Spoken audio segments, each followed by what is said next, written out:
നമസ്കാരം, ന്യൂസ് ക്യാനിലേക്ക് ഏവർക്കും സ്വാഗതം.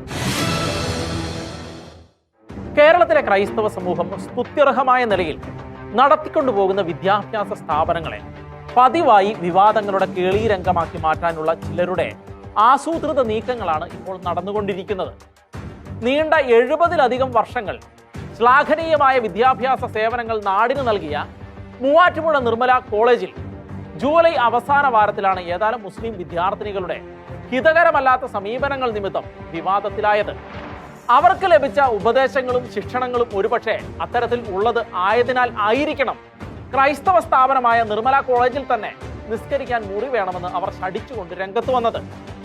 ഏതായാലും നിസ്കാരമുറി അനുവദിക്കില്ലെന്ന് കോളേജ് മാനേജ്മെന്റ് തറപ്പിച്ചു പറയുകയും കേരളത്തിലെ ക്രൈസ്തവ സമൂഹം ആകമാനം കോളേജിന് പിന്തുണയുമായി രംഗത്ത് വരികയും ചെയ്തതോടെ കുട്ടികൾക്ക് തെറ്റുപറ്റിപ്പോയെന്ന് ഏറ്റുപറഞ്ഞുകൊണ്ട് മഹല്ല് കമ്മിറ്റി രംഗത്ത് വന്നതോടെയായിരുന്നു ആ വിവാദം ഏകദേശം ഒന്ന് കെട്ടടങ്ങിയത്. എന്നാൽ ചിലരുടെ നിസ്കാര സ്വപ്നങ്ങൾ അവിടെ കൊണ്ടൊന്നും തീരുന്നില്ല എന്ന യാഥാർത്ഥ്യം ഊട്ടി ഉറപ്പിച്ചുകൊണ്ട് ഇതാ നിർമ്മല കോളേജിൽ നിന്നും ഒത്തിരി അകലെയല്ലാതെ കോതമംഗലം പൈങ്ങോട്ടൂർ സെന്റ് ജോസഫ് സ്കൂളിലും 2 പെൺകുട്ടികൾ അനുവാദം കൂടാതെ നിസ്കരിക്കുകയും അത് തടയുകയും അവരുടെ രക്ഷാകർത്താക്കളെ വിളിച്ച് കാര്യം ധരിപ്പിക്കുകയും ചെയ്തു കോളേജ്. അപ്പോൾ നിർമ്മല കോളേജ് വിവാദത്തിന്റെ അന്ന് ആശങ്കപ്പെട്ടതുപോലെ യാതൊരു ആശങ്കയുമില്ലാതെ നിർമ്മലയിൽ നിന്നും ഒരു പടി കൂടി കടന്ന് ദിവസവും നിസ്കാര സൗകര്യം വേണമെന്ന് ശാഠ്യം പിടിക്കുകയാണ് ഈ കുട്ടികളുടെ രക്ഷിതാക്കളിൽ ഒരാൾ ചെയ്തത്. പാഠ്യേതര വിഷയങ്ങളിലെ സന്തോഷങ്ങൾക്ക് അപ്പുറത്ത് തങ്ങൾ പഠിക്കുന്ന വിദ്യാലയത്തെ മതപരമായ വേർതിരിവുകൾക്കുള്ള കളമാക്കി മാറ്റാൻ ഒരുമ്പെട്ട ഈ കുരുന്ന് പെൺകുട്ടികൾ വാസ്തവത്തിൽ തെറ്റുകാരാണോ? അതോ അവരെ ഇത്ര കഠിനമായി ഇക്കാര്യങ്ങൾക്ക് വേണ്ടി ആരെങ്കിലും പ്രേരിപ്പിച്ചിരുന്നോ എന്ന സന്ദേഹത്തിനുള്ള വ്യക്തമായ മറുപടി തന്നെയാണ് പൈങ്ങോട്ടൂർ സ്കൂളിലെത്തിയ അവരുടെ രക്ഷകർത്താവിന്റെ പ്രകടനം വ്യക്തമാക്കുന്നത്. മാതാപിതാക്കളുടെ അറിവോടും പ്രേരണയോടും കൂടി തന്നെയായിരുന്നു ഈ പെൺകുട്ടികൾ തങ്ങൾക്ക് കിട്ടിയ നിർദ്ദേശത്തെ ധിക്കരിച്ചുകൊണ്ട് ക്ലാസ് മുറിയിൽ നിസ്കരിച്ചത്. രക്ഷാകർത്താക്കളിൽ ഒരാൾ സ്കൂൾ അധികൃതരുടെ നിർദ്ദേശത്തെ അംഗീകരിച്ചപ്പോൾ തൻ്റെ മകൾ ആ സ്കൂളിൽ പഠിക്കുന്ന കാലത്തോളം അവിടെ തന്നെ നിസ്കരിക്കുമെന്നും കന്യാസ്ത്രീ അല്ല ആര് തന്നെ വന്നാലും അത് നടക്കുമെന്നുമൊക്കെയാണ് ഇസ്ലാമിക പുരോഹിതനായ മറ്റൊരു രക്ഷാകർത്താവ് അന്ന് വെല്ലുവിളിച്ചത്. ഏതായാലും അതോടെ ഈ സംഭവം എല്ലാവരും അറിയുകയും വിഷയത്തിൽ ഇടപെട്ട കോതമംഗലം രൂപത ഒരു കാരണവശാലും സ്കൂളിൽ നിസ്കാരം അടക്കമുള്ള ഒരു മത അനുഷ്ഠാനങ്ങളും നടപ്പിലാക്കില്ലെന്നും നിസ്കരിച്ചേ തീരൂ എന്ന് തോന്നുന്നവർക്ക് വെള്ളിയാഴ്ചകളിൽ തൊട്ടടുത്തുള്ള മോസ്കിൽ പോയി നിസ്കരിക്കാമെന്നും തീർത്ത് പറഞ്ഞു. പക്ഷേ അതൊന്നും ഉൾക്കൊള്ളാൻ അദ്ദേഹം തയ്യാറായില്ല. വെള്ളിയാഴ്ച മാത്രം പോരാ, എല്ലാ ദിവസവും നിസ്കരിക്കാൻ സ്കൂൾ കോമ്പൗണ്ട് വിട്ട് പുറത്തു പോകാൻ പെൺകുട്ടിയെ അനുവദിക്കണമെന്നും അല്ലെങ്കിൽ ശേഷം കാണാം എന്നായി രക്ഷാകർത്താവിന്റെ തിട്ടൂരം. കഴിഞ്ഞ ഏതാനും ദിവസങ്ങൾക്കുള്ളിൽ അടുത്തടുത്തുള്ള 2 ക്രൈസ്തവ സ്ഥാപനങ്ങളിൽ അങ്ങേയറ്റം ഹീനമായ ഇത്തരം തള്ളിക്കയറ്റങ്ങളും ഇന്ത്യയുടെ ഭരണഘടന അനുവദിക്കുന്ന സ്വാതന്ത്ര്യത്തെ ഹനിക്കുന്ന വിധത്തിലുള്ള അധിനിവേശ ശ്രമങ്ങളും നടന്നു. ഇവിടെ ന്യായത്തിനൊപ്പം നിന്ന് സംസാരിക്കാൻ ഇടതരും വലതരുമായ ഒരു രാഷ്ട്രീയക്കാരെയും കണ്ടില്ല എന്നതാണ് ഏറെ അത്ഭുതകരം. പൈങ്ങോട്ടുകാരനായ ഒരു MP-യും ഒരു MLA-യും ക്രൈസ്തവ നാമധാരികളായി ഉണ്ട് എന്ന് പറഞ്ഞിട്ട് എന്താണ് കാര്യം? അവരാരും കമാ എന്നൊരക്ഷരം ഈ വിഷയത്തിൽ ഇതുവരെ മിണ്ടിയിട്ടില്ല. ചില യൂട്യൂബ് ചാനലുകൾ അല്ലാതെ പ്രധാന മുഖ്യധാരാ മാധ്യമങ്ങളും ഇതൊരു വാർത്തയായി പോലും അവതരിപ്പിച്ചില്ല എന്നുള്ളതാണ് വസ്തുത.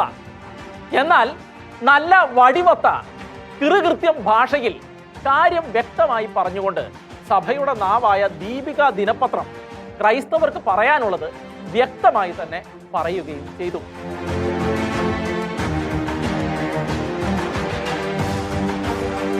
പൈങ്ങോട്ടുകാരെന്നല്ല കേരളത്തിലെ ഒരു കത്തോലിക്ക സ്ഥാപനങ്ങളിലും നിസ്കരിക്കാനുള്ള മുറിയോ നിയമാനുസൃതമല്ലാത്ത രീതിയിൽ സമയവും അനുവദിക്കില്ലെന്നും പള്ളിയും പള്ളിക്കൂടവും ഒന്നും വഖഫ് ബോർഡിന്റെ വകയല്ലെന്നും ശക്തമായി പറഞ്ഞുകൊണ്ടായിരുന്നു ദീപിക സഭയുടെ നിലപാടുകൾ ശക്തമായി തന്നെ അവതരിപ്പിച്ചത്.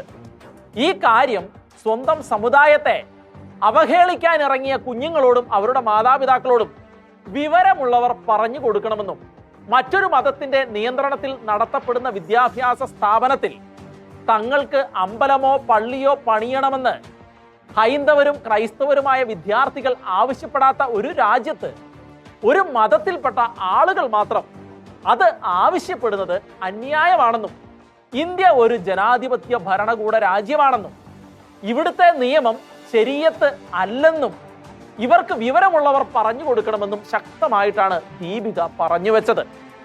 എല്ലാത്തരം ആളുകളുമായി ഇടപഴകി നല്ല പൗരന്മാരായി ജീവിക്കേണ്ട ഈ കാലത്ത് വിദ്യാലയങ്ങളിലേക്ക് തീവ്രവാദം ഒളിപ്പിച്ച് കടത്തുന്ന പ്രവണതയാണ് ഇതെന്നും ക്ഷമിക്കുന്നതും സഹിക്കുന്നതും ദൗർബല്യമായി തെറ്റിദ്ധരിച്ചെങ്കിൽ അത് തിരുത്താൻ ഇനിയും സമയമുണ്ടെന്നും നമുക്ക് സഹകരിച്ച് ജീവിക്കാമെന്നും സമ്മർദ്ദം കൊണ്ട് ആരെയും പൊറുതി മുട്ടിക്കേണ്ടെന്നും മറിച്ചായാൽ ഇസ്ലാമോഫോബിയ ഒരു കെട്ടുകഥയാണെന്ന് സമൂഹത്തെ ബോധിപ്പിക്കാൻ ഉടനെ ഒന്നും കഴിയില്ല എന്നും ശക്തമായി പറഞ്ഞുകൊണ്ടാണ് ദീപിക എഡിറ്റോറിയൽ അവസാനിപ്പിച്ചത്. ഏതായാലും അത് അസലായി. മതേതരം പുഷ്ടിക്കട്ടെ എന്ന് കരുതി മൗനം പാലിക്കുന്ന രാഷ്ട്രീയക്കാരന്റെ ഇരട്ടത്താപ്പിനിട്ടും നല്ല കിണ്ണൻ പൊട്ടീര് തന്നെയാണ് ദീപിക കൊടുത്തത്. ക്രൈസ്തവ സമൂഹത്തിന്റെ മുഴുവൻ വികാരവും കൃത്യമായി ഒപ്പിയെടുത്തുകൊണ്ട് പ്രതികരിച്ച ദീപിക അഭിനന്ദനം അർഹിക്കുന്നു. ഈ വിഷയം ഷെക്കേന ഡിബേറ്റിൽ ചർച്ചയ്ക്കെടുത്തപ്പോൾ കേട്ട ശ്രദ്ധേയമായ പ്രതികരണങ്ങൾ ഇങ്ങനെയായിരുന്നു. നമുക്ക് ഇന്ന് നമ്മുടേതായ ഈ രാജ്യത്ത് ജീവിക്കുമ്പോൾ രാജ്യമെന്നോ മനുഷ്യനെന്നോ ഉള്ള ഒരു ചിന്ത നഷ്ടപ്പെടുന്നു. മതാത്മകമായ ഒരു ചിന്തയിലേക്ക് നമ്മുടെ രാജ്യം മാറ്റപ്പെടുന്നുണ്ടോ എന്ന് നമ്മൾ സംശയിക്കേണ്ടിയിരിക്കുന്നു. ഒരു മതത്തിന്റെ ചുറ്റുപാടുകളിൽ നിന്നുകൊണ്ട്, ഒരു മതത്തിന്റെ കെട്ടുപാടുകൾക്കുള്ളിൽ നിന്നുകൊണ്ട് എന്റെ ജീവിതം നയിക്കുവാനായിട്ട് ആഗ്രഹിക്കുന്ന രീതിയിലേക്ക് കാലം മാറ്റപ്പെട്ടുകൊണ്ടിരിക്കുകയാണ്. ഇന്ന് കേരളത്തിന്റെ പ്രത്യേകമായ രാഷ്ട്രീയ, സാമുദായിക, സാംസ്കാരിക പശ്ചാത്തലം നോക്കുമ്പോൾ ഒരു പ്രത്യേക സമുദായത്തിന്, ഈ പറയുന്ന ന്യൂനപക്ഷങ്ങളിൽ ഭൂരിപക്ഷമായിക്കൊണ്ടിരിക്കുന്ന ഒരു പ്രത്യേക സമുദായത്തിന് കൂടുതൽ കൂടുതൽ അവകാശവാദങ്ങൾ ഉന്നയിച്ചുകൊണ്ട് കടന്നു വരികയാണ്. നമ്മുടെ കലാലയങ്ങളിലേക്ക്, അത് ക്രിസ്ത്യാനിയുടെ ആയിക്കൊള്ളട്ടെ, ഹൈന്ദവന്റെ ആയിക്കൊള്ളട്ടെ, മറ്റേത് മതസ്ഥരുടെ ആയിക്കോട്ടെ, അതാത് കലാലയങ്ങൾ സ്ഥാപിക്കുവാനും അതാത് കലാലയങ്ങളിൽ വിദ്യ അഭ്യസിപ്പിക്കുവാനും ഇവിടുത്തെ ഗവൺമെന്റ് നൽകുന്ന, ഇവിടുത്തെ രാജ്യം നൽകുന്ന ഒരു നിയമപരിരക്ഷയുണ്ട്. ആ നിയമപരിരക്ഷയ്ക്ക് ഉള്ളിൽ നിന്നുകൊണ്ട് ക്രൈസ്തവ മാനേജ്മെന്റ് സ്കൂളും കോളേജുകളും തുടങ്ങുമ്പോൾ ആ മാനേജ്മെന്റ് ലക്ഷ്യം വെക്കുന്നത് അതുവഴി കുട്ടികൾക്ക് വിദ്യ പറഞ്ഞു കൊടുക്കുക എന്നുള്ളതാണ്. മനുഷ്യനെ മനുഷ്യനായി കാണുവാനും ഏകസ്വരത്തിൽ വാഴുവാനും. നമ്മൾ കേട്ടിട്ടുണ്ട്, വിദ്യ കേട്ട ശൂദ്രൻ ചെവിൽ ഈയമൊരുക്കി ഒഴിക്കുന്ന ഒരു കാലഘട്ടം ഈ കേരളത്തിനുണ്ടായിരുന്നു, ഈ നല്ല നാടിനുണ്ടായിരുന്നു. ഈ നല്ല നാടിനെ വിദ്യ കൊണ്ട് പ്രബുദ്ധമാക്കുവാൻ വേണ്ടി എല്ലാവരെയും ഒരുമിച്ചിരുത്തി പഞ്ചമിക്ക് പതിതമായ പള്ളിക്കൂടം എന്ന് പറഞ്ഞു പാടുന്ന ഒരു കവിത പോലും നമ്മുടെ ഈ നാട്ടിലുണ്ട്. ആ പഞ്ചമിക്ക് പതിതമായ പള്ളിക്കൂടത്തിലേക്ക് നാനാജാതി മതസ്ഥർ ഒരുമിച്ചിരുത്തി വിദ്യ പറഞ്ഞു കൊടുത്ത് ഇവിടെ കേരളത്തിലെ കത്തോലിക്ക സഭയാണ്.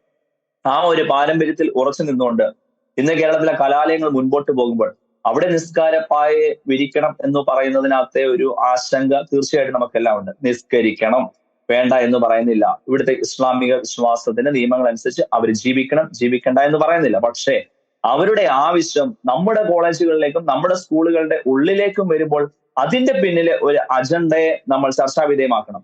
അതിനെയാണ് നമ്മൾ ബോധപൂർവം മനസ്സിലാക്കേണ്ടതും അതിനെയാണ് നമ്മൾ അകറ്റി നിർത്തേണ്ടതും.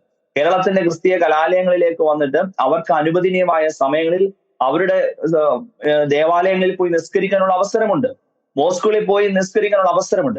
അതിന് ഉപരിയായിട്ട് തങ്ങൾ പഠിക്കുന്ന ഇടങ്ങളിൽ തന്നെ പെൺകുട്ടികൾക്കും എല്ലാ ദിവസവും നിസ്കരിക്കുവാനായിട്ട് അവകാശം വേണമെന്ന് പറയുമ്പോൾ എന്തുകൊണ്ട് അവരുടെ ദേവാലയങ്ങളിലേക്ക്, മോസ്കുകളിലേക്ക് ഇവരെ ഉൾപ്പെടുത്തുവാനായിട്ട് സാധിക്കുന്നില്ല? അപ്പൊ അവർക്ക് അവരുടേതായ ഒരു ആത്മീയ നിയമം നിലനിൽക്കുമ്പോൾ അവരുടെ ആത്മീയ നിയമം വഴി അവർ അടിച്ചമർത്തപ്പെടുത്തിക്കൊണ്ട് ഒരു സമൂഹത്തിന്റെ മുകളിലേക്ക് കുതിര കയറാൻ വരുന്ന രീതിയിലേക്ക് കാര്യങ്ങൾ മാറ്റപ്പെടുമ്പോൾ അതിനെ ചെറുത്ത് തോൽപ്പിക്കണം.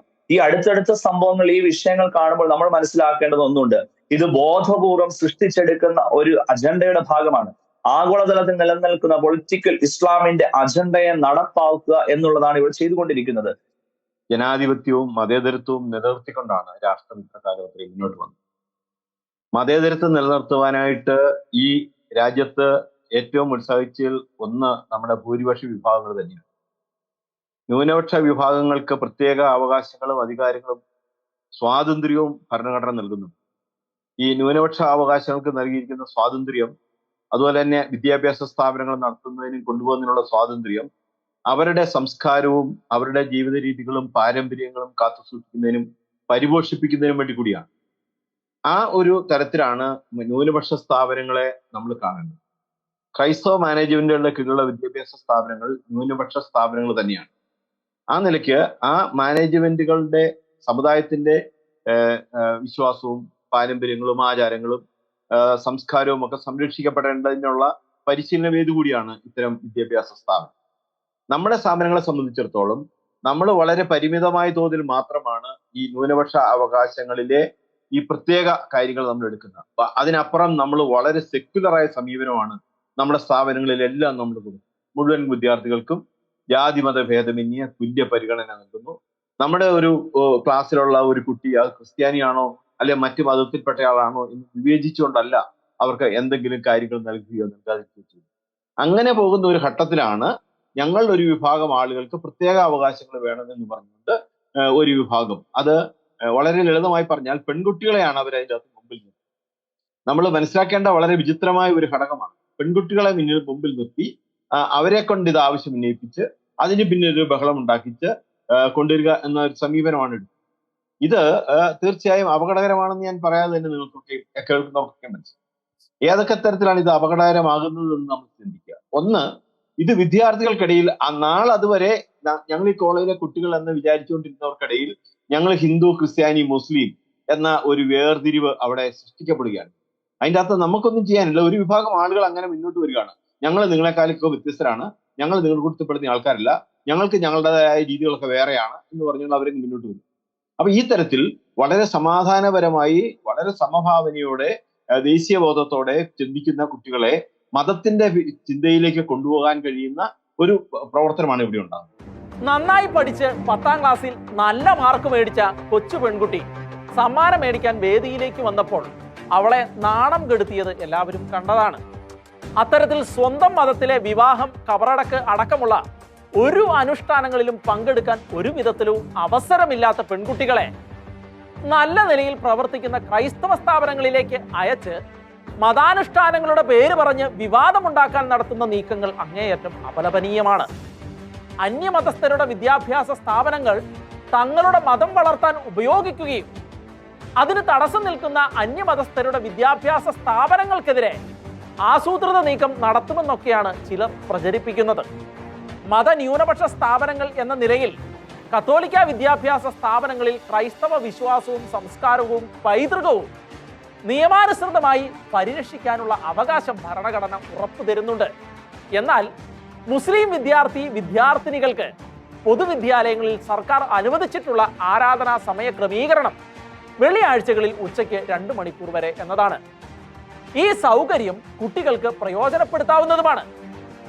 ഏതോ രക്ഷാകർത്താവ് ശഠിച്ചതുപോലെ നിയമാനുസൃതമല്ലാത്ത ഒരു മറ്റ് ക്രമീകരണങ്ങളും പതിവായി പുറത്തു പോകാൻ അനുവാദം നൽകുന്നതും സ്കൂളിന്റെ പൊതുസമയക്രമം, അച്ചടക്കം, കുട്ടികളുടെ സുരക്ഷ എന്നിവയെ ബാധിക്കുന്നതിനാലും കൂടാതെ സമൂഹത്തെ ഗുരുതരമായി കാർന്നു തിന്നുകൊണ്ടിരിക്കുന്ന മയക്കുമരുന്ന് മാഫിയയുടെ ഭീഷണി സംബന്ധിച്ച് പോലീസ് അധികാരികളുടെ മുന്നറിയിപ്പ് നിലനിൽക്കുന്നതിനാലും അതൊന്നും അനുവദിക്കുകയില്ലെന്നും ക്രൈസ്തവ സഭകളുടെ വിദ്യാഭ്യാസ സ്ഥാപനങ്ങൾക്ക് മേൽ നിരന്തരം ഉയരുന്ന ഇത്തരം ഭീഷണികൾ മതേതര സമൂഹത്തിന് ചേർന്നതല്ല എന്നും സമൂഹത്തിൽ നിലനിൽക്കുന്ന മതസൗഹാർദ്ദവും സമാധാന അന്തരീക്ഷവും വിദ്യാലയത്തിലെ അച്ചടക്കവും നശിപ്പിക്കുന്ന യാതൊരു തരത്തിലുള്ള കടന്നുകയറ്റങ്ങളും അംഗീകരിക്കുകയില്ല എന്നും കോതമംഗലം രൂപത ജാഗ്രതാ സമിതി സംയുക്ത പ്രസ്താവനയിൽ വ്യക്തമാക്കിയിട്ടുണ്ട്. നന്നായി പ്രവർത്തിച്ചുകൊണ്ടിരുന്ന ക്രൈസ്തവ മാനേജ്മെന്റ് ആശുപത്രികളായിരുന്നു ഇക്കൂട്ടർ ആദ്യം കണ്ണുവെച്ചത്. ഇത്തരം അധിനിവേശ ശക്തികളുടെ നഴ്സിംഗ് സംഘ നേതാവിന്റെ നേതൃത്വത്തിൽ അവിടങ്ങളിൽ അഴിച്ചുവിട്ടത് ശക്തമായ സമരങ്ങളായിരുന്നു. മെച്ചപ്പെട്ട ശമ്പളം കൊടുക്കാത്ത ഇതര മതസ്ഥരുടെ സ്ഥാപനങ്ങൾ ഒരുപാട് ഉണ്ടായിരുന്നിട്ടും സമര കലാപമുണ്ടാക്കാൻ തെരഞ്ഞെടുത്തത് താരതമ്യേന ഉയർന്ന ശമ്പളം കൊടുത്തിരുന്ന ക്രൈസ്തവ സ്ഥാപനങ്ങളുടേതായിരുന്നു. ക്രൈസ്തവ സ്ഥാപനങ്ങളെ അസ്ഥിരപ്പെടുത്തി ഇവരുടെ സ്പോൺസേഴ്സിൻ്റെതായി പടുത്തുയർത്തുന്ന മൾട്ടി സ്പെഷ്യാലിറ്റി ആശുപത്രികൾക്ക് സ്പേസ് ഉണ്ടാക്കി കൊടുക്കാൻ വേണ്ടിയുള്ളതായിരുന്നു അന്നത്തെ സമര കോലാഹലങ്ങൾ. സമരം ചെയ്ത നേഴ്സുമാർ പോലും ഇത് അറിഞ്ഞത് കാലങ്ങൾക്ക് ശേഷമായിരുന്നു. പിന്നെയാണ് ഇവർ ക്രൈസ്തവ വിദ്യാഭ്യാസ സ്ഥാപനങ്ങളിലേക്ക് കണ്ണുനട്ട് ഇറങ്ങിയത്. യൂണിഫോമിനപ്പുറത്ത് മതവസ്ത്രങ്ങൾ ധരിക്കണമെന്ന നിർബന്ധവുമായി 2018 തിരുവനന്തപുരം ക്രൈസ്റ്റ് നഗർ സ്കൂളിലെ ചില വിദ്യാർത്ഥിനികളാണ് ഹിജാബും ഫുൾ കൈ ഷർട്ടും ഇട്ട് ക്ലാസ്സിലിരിക്കാൻ അനുവദിക്കണമെന്ന് ശഠിച്ചുകൊണ്ട് രംഗത്ത് വന്നത്. അന്ന് ആ കേസ് ഹൈക്കോടതി എടുത്ത് ദൂരെ എറിയുകയും സ്വകാര്യ സ്ഥാപനത്തിന്റെ മൗലിക അവകാശമാണ് പ്രധാനപ്പെട്ട കാര്യമെന്നും അതിന് വിരുദ്ധമായി വിദ്യാർത്ഥിനികളുടെ വ്യക്തിപരമായ ഒരു അവകാശവും അവരുടെ മേൽ അടിച്ചേൽപ്പിക്കാൻ ആകില്ലെന്നും തീർത്തു പറയുകയും ചെയ്തു. പിന്നീട് കോഴിക്കോട് പ്രൊവിഡന്റ് ഗേൾസ് സ്കൂളിൽ അനാവശ്യമായ ഹിജാബ് വിവാദമുണ്ടാക്കിയ ഒരു പെൺകുട്ടിയും അവളുടെ പിതാവും രംഗത്ത് വന്നിരുന്നു. എന്നാൽ അവിടെ തട്ടപ്പെടാൻ പറ്റില്ലെന്നും ചില കുട്ടികൾക്ക് വേണ്ടി സ്കൂളിന്റെ ഡ്രസ് കോഡ് മാറ്റാൻ ആകില്ലെന്നും സ്കൂൾ അധികൃതർ തീർത്ത് പറഞ്ഞിരുന്നു. മാനന്തവാടി ലിറ്റിൽ ഫ്ലവർ സ്കൂളിലും ഹിജാബ് ഉയർത്തിക്കാട്ടി വിവാദങ്ങൾ ഉണ്ടാക്കിയിരുന്നു. ശ്ലാഘനീയമായ നിലയിൽ പ്രവർത്തിക്കുന്ന ക്രൈസ്തവ സ്ഥാപനങ്ങൾ കണ്ട് അസൂയ പെരുത്തവരുടെ ഏറ്റവും പുതിയ അധിനിവേശ തന്ത്രമാണ് നിസ്കാരമുറി ആവശ്യം. അതിനവർ എട്ടും പൊട്ടും തിരിയാത്ത വിദ്യാർത്ഥികളെ മുന്നിൽ നിർത്തി തള്ളിക്കയറുകയാണ് ചെയ്യുന്നത്. തങ്ങളുടെ സ്ഥാപനങ്ങൾ ഉയർത്തുന്നതിന് മുന്നോടിയായി ക്രൈസ്തവ സ്ഥാപനങ്ങൾ തങ്ങളുടെ സമുദായത്തിന് അനുയോജ്യമല്ല എന്ന് വരുത്തി തീർക്കലും ഇക്കൂട്ടരിൽ ചിലരുടെ ലക്ഷ്യം തന്നെയാണ്. ഇനി ഇവരുടെ അടുത്ത തന്ത്രവും ആയുധവും വേറെ ആയിരിക്കാം. ഏതായാലും ഒരു കാര്യം ഉറപ്പാണ്, കേന്ദ്ര ഏജൻസികൾ ഈ വിഷയത്തിൽ അന്വേഷണം നടത്താനും വിവരങ്ങൾ ആരായാനുമുള്ള സാധ്യതകളാണ് ഇപ്പോൾ രൂപപ്പെട്ടു വരുന്നത്. ഈ കാര്യത്തിൽ അതൊരു നിർണായകമായ വഴിത്തിരിവ് തന്നെയായിരിക്കുമെന്ന കാര്യത്തിൽ യാതൊരു തർക്കവുമില്ല. ഇസ്രായേലിനെ ആക്രമിക്കുമെന്നും ഹനിയയുടെ ചോരയ്ക്ക് പകരം ചോദിക്കുമെന്നുമൊക്കെ ഇറാൻ പറയാൻ തുടങ്ങിയിട്ട് ദിവസങ്ങൾ കുറെ ആയി എന്നുള്ളത് ഒരു രസകരമായ വസ്തുത തന്നെയാണ്. മിസൈൽ അടക്കമുള്ള ആയുധങ്ങൾ റെഡിയാക്കി എന്നും ഈ ആഴ്ചയിൽ തന്നെ ആക്രമിക്കുമെന്നുമൊക്കെ പറഞ്ഞവർ ഇതുവരെ കൃത്യമായ ഒരു ധാരണയിൽ എത്തിച്ചേരാൻ കഴിയാതെ കുഴങ്ങിയിരിക്കുകയാണ് ഇപ്പോൾ. ആക്രമണം ഒഴിവാക്കി സമവായത്തിൽ പിരിയാമെന്ന് വെച്ച് ഖത്തറിൽ വെച്ച് നടത്താനിരുന്ന ചർച്ചയ്ക്കുള്ള കാര്യങ്ങളൊക്കെ മുന്നോട്ട് നീക്കിയതാണ്. എന്നാൽ ചർച്ചയ്ക്ക് മുൻപ് തന്നെ ഇസ്രായേൽ പറഞ്ഞത് തുരങ്കത്തിൽ ഒളിച്ചു കളിക്കുന്ന യഹ്യ സിൽവാറാണ് എല്ലാ സമാധാന ചർച്ചകൾക്കും തടസ്സമെന്നും അവനെയാണ് തീർക്കേണ്ടതെന്നും ആണ്. ഏതായാലും യഹ്യ സിൽവാറിനെ കൃത്യമായി ഫോക്കസ് ചെയ്തുകൊണ്ട് മൊസാദിന്റെ കഴുകൻ കണ്ണുകൾ എവിടെയൊക്കെയാണ് കറങ്ങി നടക്കുന്നതെന്ന് ആർക്കും ഇപ്പോഴും ഒരു നിശ്ചയവുമില്ല എന്നുള്ളതാണ് വസ്തുത. ഇസ്രായേലിനെതിരായി ഇറാൻ നടത്തുന്ന പടപ്പുറപ്പാടുകൾ അവർക്ക് ശക്തമായ തിരിച്ചടിയായി മാറുമെന്ന് ഉറപ്പുള്ളതിനാൽ സാഹസത്തിന് മുതിരാതെ ആക്രമണത്തിൽ നിന്ന് വിട്ടുനിൽക്കാൻ UK-യും മറ്റ് പാശ്ചാത്യ രാജ്യങ്ങളും ഇറാനെ ബുദ്ധി ഉപദേശിച്ചെങ്കിലും വിനാശകാലത്തിന്റെ വിപരീത ബുദ്ധി പോലെ അതെല്ലാം ഇറാൻ തള്ളിക്കളഞ്ഞിരിക്കുകയാണ്. ഇസ്രായേലിനെ ആക്രമിച്ചില്ലെങ്കിൽ അള്ളാഹു പൊറുക്കില്ലെന്നാണ് ഇറാന്റെ പരമോന്നത നേതാവിന്റെ ഒടുവിലത്തെ വായ്ത്താരി. UK പ്രധാനമന്ത്രി കീർ സ്റ്റാർമർ ഫോണിലൂടെ ഇറാൻ പ്രസിഡന്റ് മസൂദ് പെസഷ്കിയാനോട് സൈനിക ആക്രമണത്തിന്റെ നിലവിലുള്ള ഭീഷണികൾ അവസാനിപ്പിക്കണമെന്നും മേഖലയിലെ സ്ഥിതിയിൽ താൻ അതീവ ഉത്കണ്ഠാകുലനാണെന്നും എല്ലാ പാർട്ടികളോടും സംഘർഷം കുറയ്ക്കണമെന്നും ആഹ്വാനം ചെയ്യുകയും ചെയ്തു. എന്നിട്ടും അതൊന്നും തത്വത്തിൽ അംഗീകരിക്കാതെയാണ് ഇറാൻ മുന്നോട്ട് ഇപ്പോൾ നീങ്ങിക്കൊണ്ടിരിക്കുന്നത്. ഏതായാലും യഹ്യ സിൽവാറിനെയും ഹിസ്ബുള്ളയുടെയും ഇറാന്റെയും ചില നേതാക്കന്മാരെയും അടിയന്തരമായി തീർക്കാനുള്ള കരുക്കളാണ് ഇസ്രായേൽ നീക്കിക്കൊണ്ടിരിക്കുന്നത് എന്നുള്ള ശ്രുതിയാണ് പരന്നുകൊണ്ടിരിക്കുന്നത്. എന്നാൽ ഇറാന്റെ പുതിയ നേതാവ് പെസഷ്കിയാനും പരമോന്നത നേതാവ് ഖൊമൈനിയുമായി ഇക്കാര്യത്തിൽ ശക്തമായ പടലപ്പിണക്കങ്ങൾ നിലനിൽക്കുന്നു എന്നുള്ള വാർത്തകളും ഇപ്പോൾ പ്രചരിക്കുന്നുണ്ട്. ബ്രിട്ടീഷ് പ്രധാനമന്ത്രിയെ കൂടാതെ ഫ്രാൻസ്, ജർമ്മനി എന്നീ രാജ്യങ്ങളിലെ നേതാക്കളും ഇറാനോടും സഖ്യകക്ഷികളോടും വീണ്ടും വിചാരമില്ലാതെ ഇസ്രായേലിനെ ആക്രമിക്കാൻ എടുത്തു ചാടി പണി വാങ്ങിച്ചു കൂട്ടരുതെന്നും പിന്മാറണമെന്നും ഓർമ്മിപ്പിച്ചുകൊണ്ട് സംയുക്ത പ്രസ്താവനകൾ പുറത്തിറക്കിയിരുന്നു. സമാധാനത്തിനും സുസ്ഥിരതയ്ക്കുമുള്ള ഈ അവസരത്തെ ശിഥിലമാക്കി കളഞ്ഞാൽ അത്തരം പ്രവൃത്തികളുടെ ഉത്തരവാദിത്വം ഇറാൻ തന്നെ വഹിക്കേണ്ടി വരും എന്നാണ് ഇതേക്കുറിച്ച് ഫ്രാൻസ് പറഞ്ഞത്. ഏതായാലും ഈ മുന്നറിയിപ്പെല്ലാം അവഗണിച്ചാണ് ഇറാന്റെ ഇപ്പോഴുള്ള സാഹസം. എന്നാൽ മറുവശത്ത് എന്തിനും പോന്ന വിധത്തിൽ ഏത് ആക്രമണത്തെയും ഫലപ്രദമായി പ്രതിരോധിക്കാനുള്ള വിധത്തിൽ ഇസ്രായേൽ സേനയെ സജ്ജമാക്കി നിർത്തിയിരിക്കുകയാണ്. ഇത്തരത്തിലുള്ള സതുപദേശങ്ങളെയും മുന്നറിയിപ്പുകളെയും അവഗണിച്ച് ഇറാൻ ആക്രമണങ്ങൾക്കായി കളത്തിലിറങ്ങിയാൽ ഇസ്രായേലിനൊപ്പം നിന്ന് അതിനെ പ്രതിരോധിക്കാൻ മിഡിൽ ഈസ്റ്റിൽ തങ്ങളുടെ സൈന്യം തമ്പടിച്ചിട്ടുണ്ട് എന്ന് US-ഉം മുന്നറിയിപ്പ് നൽകി. അതിനായി US നാവികസേന മിഡിൽ ഈസ്റ്റിലേക്ക് യുദ്ധക്കപ്പലുകളും ഒരു അന്തർവാഹിനിയും വിന്യസിച്ചിരിക്കുകയാണ് ഇപ്പോൾ. ഇറാൻ ഭരണകൂടം എന്ത് നടപടികളാണ് സ്വീകരിക്കുന്നതെന്ന് ഊഹിക്കാൻ പോലും തങ്ങൾ ആഗ്രഹിക്കുന്നില്ലെന്നും സഖ്യകക്ഷികളുടെയും പങ്കാളികളുമായും ഉള്ള തീവ്രമായ നയതന്ത്രമാണ് തങ്ങൾ ആഗ്രഹിക്കുന്നതെന്നും ആ സന്ദേശം ഇറാനുമായി നേരിട്ട് അറിയിച്ചിട്ടുണ്ടെന്നും US സ്റ്റേറ്റ് ഡിപ്പാർട്ട്മെന്റ് ഡെപ്യൂട്ടി വക്താവ് വേദാന്ത് പട്ടേൽ പറഞ്ഞു. പലസ്തീൻ സിവിലിയന്മാരെ സംബന്ധിച്ച് ഹമാസിന്റെ നേതൃത്വത്തിലുള്ള മന്ത്രാലയം നൽകിയ അപകട കണക്കുകൾ വ്യക്തമല്ലെന്നും ഈ സംഖ്യകൾ വിശ്വസനീയമായി കണക്കാക്കാൻ ആകില്ലെന്നും അദ്ദേഹം സംശയം പ്രകടിപ്പിക്കുകയും ചെയ്തു. സ്ഥിതിഗതികൾ ഇങ്ങനെ മുന്നേറുമ്പോൾ തന്നെ ബെയ്റൂട്ടിലെയും ടെഹ്റാനിലെയും ചലനങ്ങൾ തങ്ങൾ സൂക്ഷ്മമായി നിരീക്ഷിക്കുകയാണെന്നും ഏത് ഭീഷണിയും തങ്ങൾ പ്രതിരോധിക്കുമെന്നും അതിനുള്ള തയ്യാറെടുപ്പുകൾ നടത്തുകയാണെന്നും ഇസ്രായേലി പ്രതിരോധ മന്ത്രി യോവ് ഗാലറ്റ് വ്യക്തമാക്കുകയും ചെയ്തു. തങ്ങളുടെ ദൗത്യം നിറവേറ്റാൻ തങ്ങൾ ദൃഢനിശ്ചയത്തിലാണെന്നും തങ്ങളുടെ ബന്ദികൾ സുരക്ഷിതമായി അവരുടെ വീടുകളിലേക്ക് മടങ്ങുന്നത് തങ്ങൾ ഉറപ്പാക്കുമെന്നും ഹിസ്ബുള്ള പിൻവാങ്ങുന്നത് ഉറപ്പാക്കാനും ഇറാന്റെ നീക്കങ്ങൾ അവസാനിപ്പിക്കാനും തങ്ങൾ ശക്തമായി നീങ്ങുകയാണെന്നും അദ്ദേഹം വ്യക്തമാക്കുകയും ചെയ്തു. ഗാസയിൽ വെടിനിർത്തുക എന്ന ഇറാന്റെ ആവശ്യം ന്യായമായിരിക്കാം, എന്നാൽ അതിന് ഒറ്റ വഴിയേ മുന്നിലുള്ളൂ. ഇസ്രായേലിന്റെ പര്യവശേഷിക്കുന്ന ബന്ദികളെ മോചിപ്പിക്കുക, അവർ മുഴുവൻ സുരക്ഷിതരായി വീട്ടിലെത്തിയെന്ന് ഉറപ്പാക്കിയതിന് ശേഷം മാത്രം വെടിനിർത്തലിനെ കുറിച്ച് ചിന്തിക്കേണ്ടതുള്ളൂ എന്നാണ് ഇസ്രായേൽ പ്രതിരോധ മന്ത്രി വ്യക്തമാക്കിയിരിക്കുന്നത്. അല്ലാതെയുള്ള ആക്രമണ പദ്ധതികൾ കനത്ത തിരിച്ചടി ഇരന്നു വാങ്ങാൻ പോകുന്നതായിരിക്കുമെന്നും ഗാലറ്റ് വളരെ വ്യക്തമായി പറഞ്ഞു വെച്ചിട്ടുണ്ട്. ഇസ്രായേലിനെ ഇപ്പോൾ തന്നെ ആക്രമിക്കുമെന്ന് ഇറാൻ വീമ്പ് പറയുമ്പോഴും കനത്ത ഭീതിയുടെ തടവറയിൽ തന്നെയാണ് ഇറാനും ഹിസ്ബുള്ളയും അടക്കം തീവ്രവാദം തിന്ന് ജീവിക്കുന്നവർ എല്ലാം തന്നെ. കനത്ത സുരക്ഷയിൽ കഴിഞ്ഞിട്ടും ഇസ്മായിൽ ഹനിയയെ തീർത്തതിനാൽ തങ്ങളുടെ ഒന്നും തലയ്ക്ക് ഒരു ഗ്യാരണ്ടിയുമില്ലെന്ന് ഇവർക്കെല്ലാം വ്യക്തമായിട്ട് അറിയുകയും ചെയ്യാം. അതുകൊണ്ട് തൽക്കാലം നാക്കുകൊണ്ട് യുദ്ധം ചെയ്ത് കാലം കഴിക്കാമെന്നല്ലാതെ നാണക്കേട് മറയ്ക്കാൻ വേറെ വഴികളൊന്നും ഇറാന്റെ മുന്നിൽ തൽക്കാലം ഇല്ല എന്നുള്ളതാണ് വസ്തുത. ന്യൂസ് കാൻ സമാപിക്കുന്നു. ഇനി അടുത്തയാഴ്ച.